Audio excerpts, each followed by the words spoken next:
Millions of tons of plastic waste gets dumped into our oceans every single year. Indonesia is the second biggest contributor.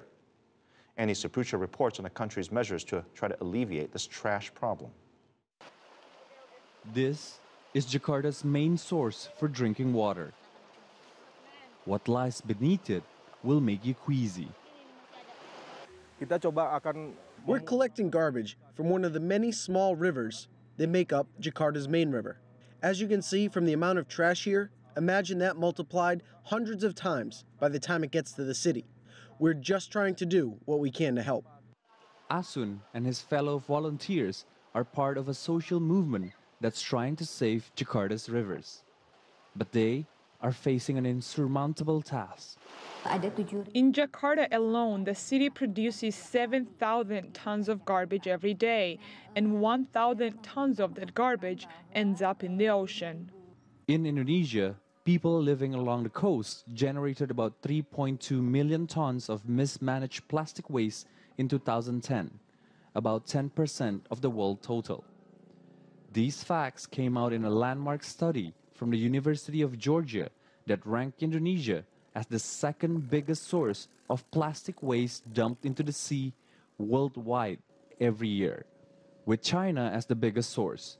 Together, they account for roughly a third of the world's plastic waste. And that's not all. Aside from the city garbage, we also have industrial waste from factories, mostly small to medium home factories that dump their toxic waste into the rivers, which then ends up in the ocean. A combination of insufficient infrastructure, poor public education, and an uncontrolled population boom has created a crisis here. Already, the waters at the Jakarta Bay is too contaminated for marine life, and experts warn that the problems will multiply if nothing changes.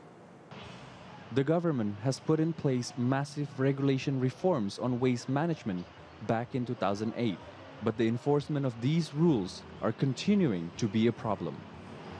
85% of the garbage problem is caused by the lifestyle.